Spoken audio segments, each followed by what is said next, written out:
And welcome back to EDH Deck Building. I am your host, Demo, and this is 10 more creatures that I think should be commanders. So it's a video series that I've done a few times. I haven't done in quite a while. The main reason being is because we just get so many legendary creatures. Like, I mean, last year, it would be silly for me to make a video about, here's a bunch of creatures that should be commanders when we got like over 300 commanders or 400, whatever it was last year, right? So there really is no space for me to say, hey, here's a bunch of interesting non-legendary creatures that could be a commander for a deck, because there's just so many we're getting already. But we got a brief reprieve here from getting a whole bunch of legendary creatures dumped on us, so I thought it would be a good time to revisit it. So I got 10 creatures here, again, just so those who haven't seen it before know, that are obviously not legendary, can't actually be the commander for your deck, although again, you can rule zero it if you want to, right? That's the whole point of rule zero, is if you want to play one of these as the commander for your deck, talk to your play group, maybe they will be okay with it. These are 10 creatures that I think are all interesting build arounds. So let's get started with Docent of Perfection. 3 blue, insect, horror, 5/4 with flying. Whenever you cast an instant or sorcery spell, create a 1/1 blue human wizard creature token. Then if you control 3 or more wizards, transform Docent of Perfection. And when it transforms, it becomes final iteration. Eldrazi insect, 6/5 flying. Wizards you control get +2/+1 and have flying. Whenever you cast an instant or sorcery spell, put a 1/1 blue human wizard creature token onto the battlefield, also known as create one. I mean, so the build around here is obvious. You're going to be doing wizard tribal, though the interesting part about, I mean, there's a couple things that I think make this kind of unique and interesting. The first one being is your commander's not a wizard. It's an insect, right? It's an insect horror on the front, and on the back, it's an Eldrazi insect. So it's not going to benefit from any wizard tribal stuff, which makes it a little more interesting. Also, you got to be casting those instants and sorceries all the time as well, right? So you can't just pack your deck full of wizards and then be doing that, right? So funny enough, this is a wizard tribal commander that you could very easily put almost no creatures in your deck at all. You could actually just do instants and sorceries. Cast a bunch of instants and sorceries, crank out the tokens. You're doing token stuff as well. Maybe you could throw a junk winder in this deck for that reason, because you are creating tokens a lot. Even though, yeah, you're doing the wizard tribal theme here, there is probably a few different unique, interesting ways you could go with it that you would normally not see, right, in a deck like that. Like, this could be very similar to a Talron deck, in that you're just casting lots of spells on your opponent's turns and stuff, cranking out those tokens, and then eventually flipping your commander to give it your wizards that anthem effect, which of course then they would be what? 3/2 flyers. Pretty darn easy way to close out the game too as well, right? So yeah, not a lot to talk about here. It is fairly obvious, although I think if you were doing a mono blue wizard tribal deck, this is definitely a unique way to go with it. All right, moving on. Number 9, Figure of Destiny. I thought this is just a funny one. It's a hybrid Boros mana, so just 1 mana. It's great for a commander. It's also Boros, so you're in a red and white deck here. 1/1 Kifkin. Pay a hybrid Boros mana. Figure of Destiny becomes Kifkin Spirit with base power and toughness 2/2. Pay 3 Boros mana. If Figure of Destiny is a spirit, it becomes a Kifkin Spirit Warrior with base power and toughness 4/4. And then you can pay 6 Boros mana. If it's a warrior, it becomes a Kifkin Spirit Warrior avatar with base power and toughness 8/8. Flying and first strike. So there's a few creatures in the game of Magic that do this similar thing where they sort of gain levels, I guess you could call it. I thought this is probably the best one to build around, and it is obviously going to be a Voltron strategy. I mean, once you get to the top here, you have a 8/8 flying first strike commander, which is pretty good. And then of course, whatever else you can throw on it as well. It is also, I'll just point out, it becomes a spirit right away, and then it stays a spirit.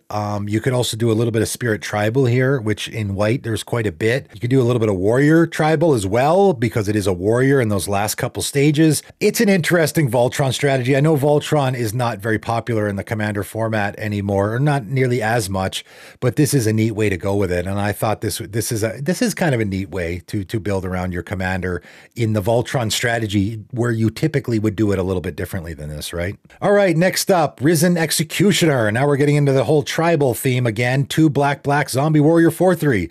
Risen Executioner can't block. Other zombies you control get +1/+1. So obviously we're in the zombie tribal theme.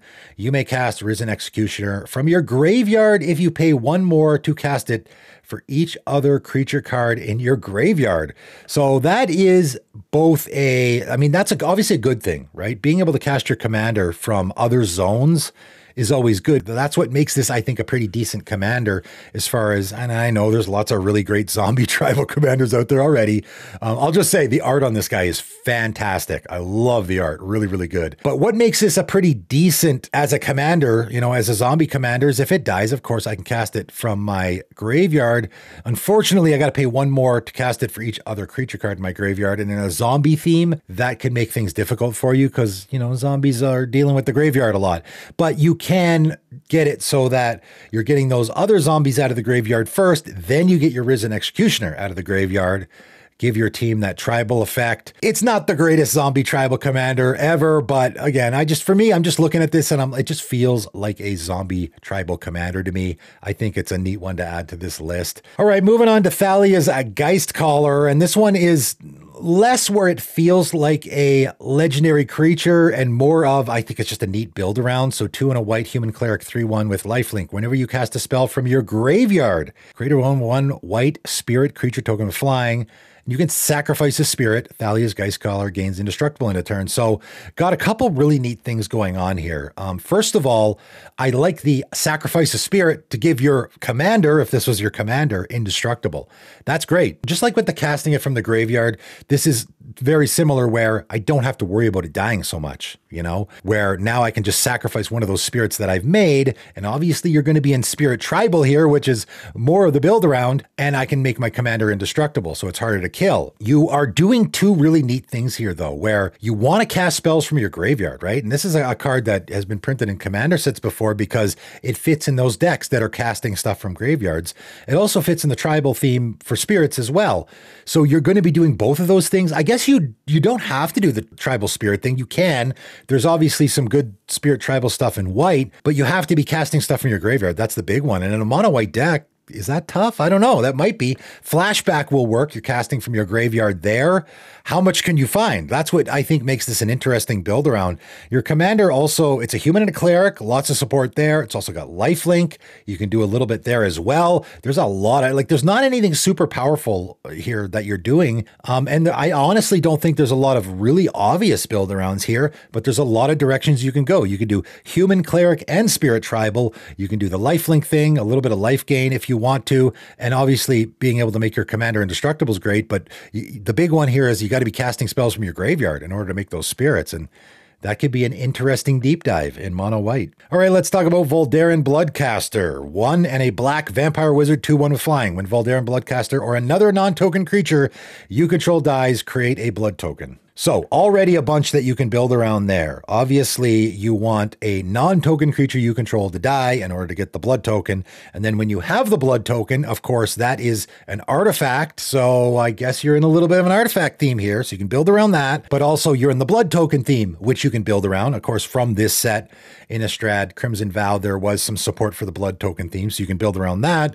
And also the blood tokens you can sacrifice to discard a card and then draw a card. So that's another thing you can build around. You can build around the discard theme, maybe throw Bone Miser in here as well. Whenever you create a blood token, if you control 5 or more blood tokens, you can then transform your commander. So now we're doing the transform thing again. And on the backside, we have Bloodbat Summoner, vampire wizard with 3/3 with flying at the beginning of combat on your turn.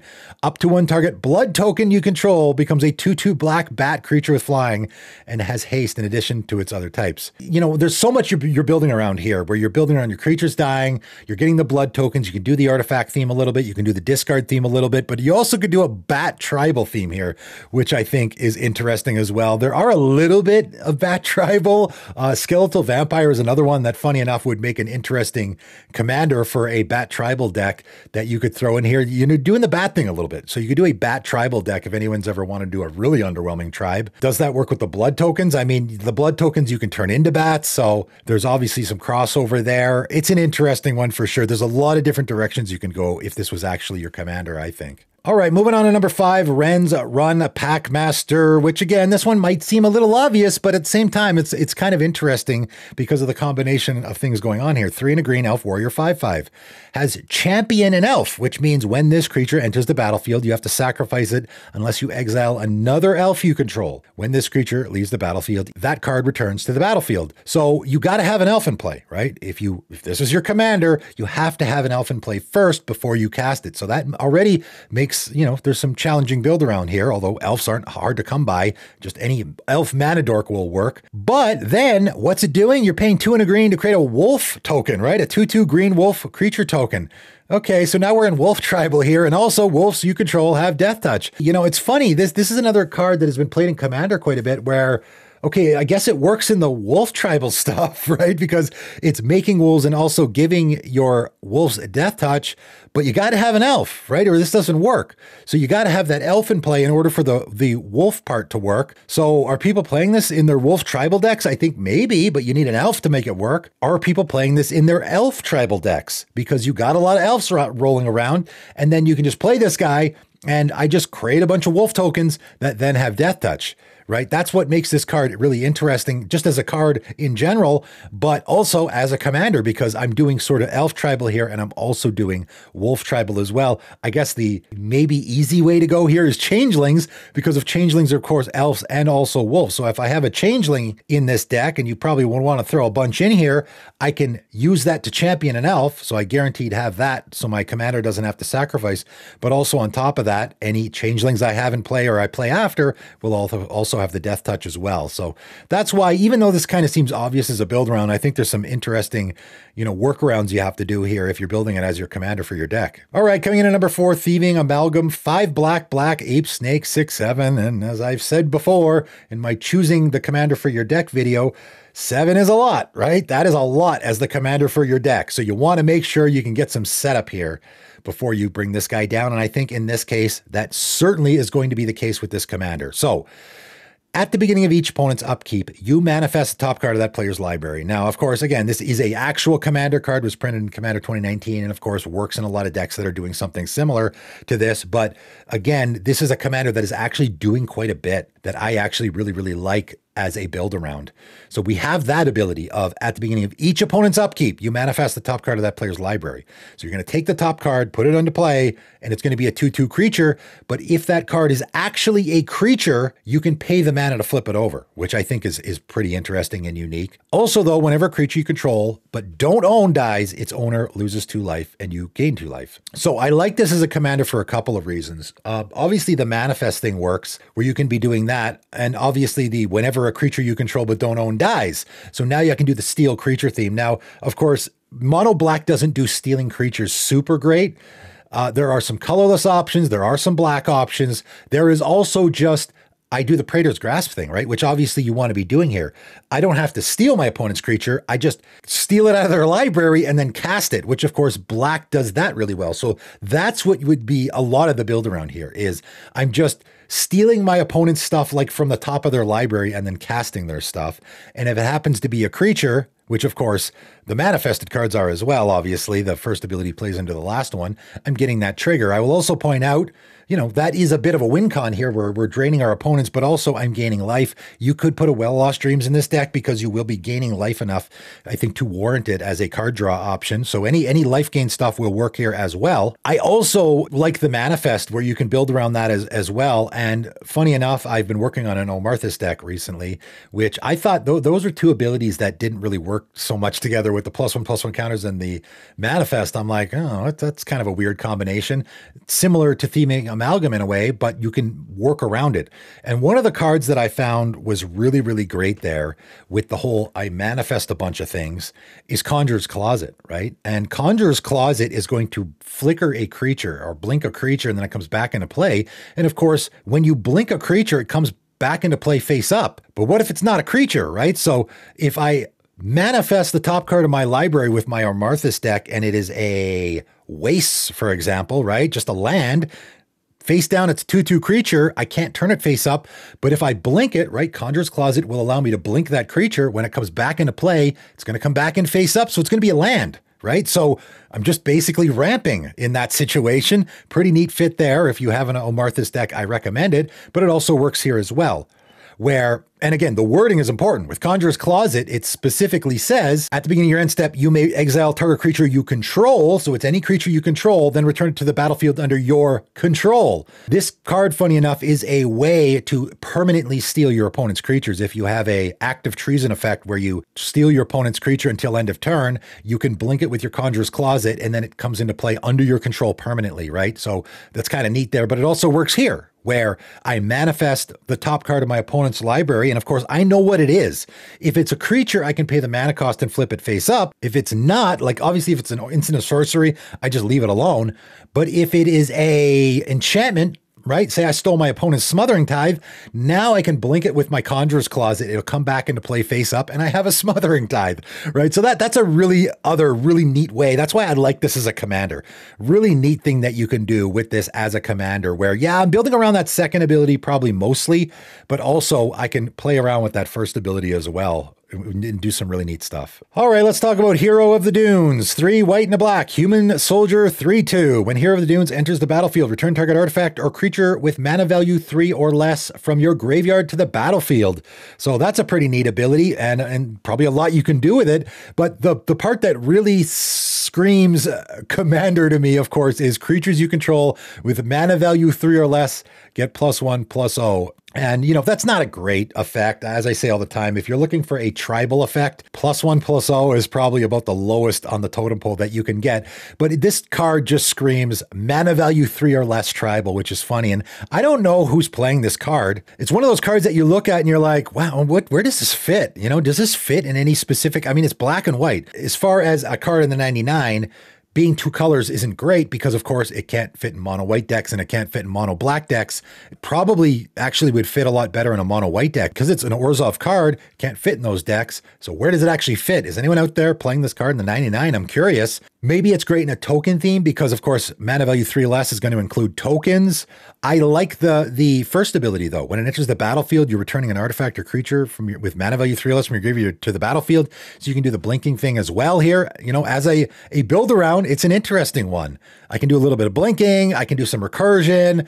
I'm doing mana value 3 or less tribal, which is pretty neat. When I saw this card, I'm like, what a weird, interesting card. Where does this actually fit in the 99 decks?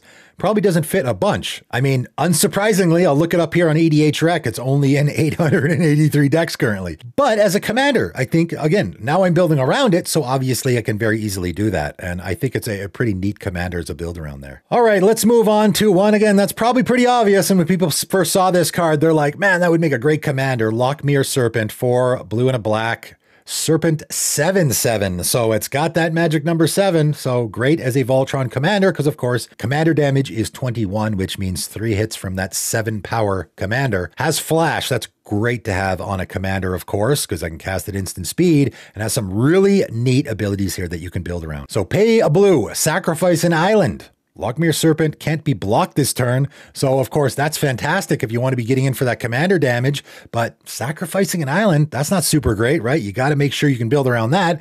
Pay a black and sacrifice a swamp. You gain 1 life and draw a card. So now we can be sacrificing our swamps, and you can pay blue and a black, exile 5 target cards from an opponent's graveyard, return LockMeSerpent from your graveyard to your hand, activate only as a sorcery. So obviously there's a ton of really great build around stuff here. You know, a lot of interesting ones as well. That last ability, again, we're doing the I can cheat commander tax thing. And funny enough, you're exiling 5 cards from your opponent's graveyard. So it's also graveyard hate stapled on your commander. But of course, if your opponents don't have 5 cards, then you can't use it. So you need at least 5 cards in your opponent's graveyard. I don't think that's usually an issue, although you could do the milling thing here just to guarantee you get that. So that is kind of neat. The sacrifice land thing is probably the most unique part here, where Dimir Colors isn't typical for a sacrifice land theme. So how are you going to build around that? You could definitely put a Crucible of Worlds in here. Outside of that, things could get a little difficult with if I repeatedly am sacrificing my lands.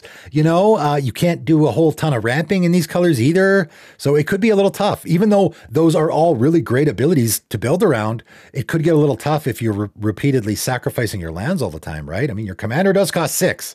So you do have to keep that in mind as well, but really great as a build around without question. All right, and my number one non-commander that I think should be a commander this time is going to be Everstrike, 3 and 2 hybrid Orzhov mana. So we have a black and white commander here. Elemental Spirit, 2/2 with flying. So again, already Elemental Spirit, a lot of Spirit Tribal and Elemental Tribal that you might want to throw in here possibly. Everstrike gets +2/+2 for each aura attached to it. There's your build around, right? And again, we're in the Voltron strategy here. And again, this commander with these abilities is like, man, does this ever feel like a legendary, or not so much maybe a legendary creature, but certainly a build around creature without a doubt. And also, again, has the cheating commander tax thing. I didn't do this on purpose, but there's quite a few commanders here that I'm talking about, or non-legendary commanders that I'm talking about that are doing this. So you can pay X and 2 Orzhov hybrid mana, return Everstrike from your graveyard to the battlefield. You may put an aura card with mana value X or less from your hand onto the battlefield attached to it. If you don't, you exile Everstrike, all right? So again, playing into the whole aura theme, that's why I really like the thematic nature of this creature as a commander. I can pay the 2 Orzhov mana just to cheat my commander into play. Wow, that's super easy, right? Just 2 mana to put my commander right back onto the battlefield. Hold on a second. If you're not putting an aura on it, then it's going to get exiled. So that doesn't work, right? I gotta put an aura on it. So now I need an aura in my hand in order to use this, which of course I'm in aura tribal or an aura theme. So that shouldn't be that difficult, but then I got to pay the mana as well. So I likely want cheap auras in my deck, right? If I got a 1 mana aura, this now becomes 3 mana. I return my commander to play and then stick an aura on it as well, which of course I have to do or it's going to get exiled. So the first ability, very obvious. Your commander already has flying, so great evasion. Obviously, this is going to be a Voltron-y theme without a doubt.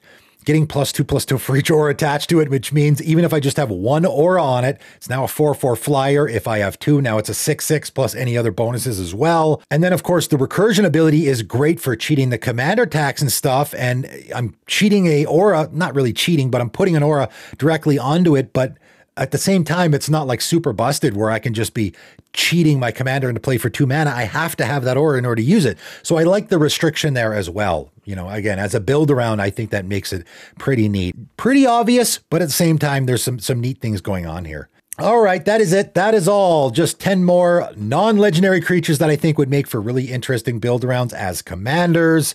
As I usually do, I will put a poll in the description below where I have all these 10 creatures listed and I'm going to actually build this deck, right? So I haven't done this in a while, but if you are interested in me making any of these decks, I am going to make one. There is a poll in the description. Pick the non-legendary creature you would actually like me to build around here, and I will build that deck and put it on my channel in the future. And again, if you actually want to make any of these your commander, just talk to your play group, rule 0 that baby, and maybe your play group will be okay with it. I don't think there's any super busted ones here. I think they're all very fair. That's, again, another thing I take into consideration when I choose these for this video, is I'm choosing ones that I think actually would make interesting build rounds, but also very fair as a casual commander as well. That is it for today, though, and thanks for tuning in.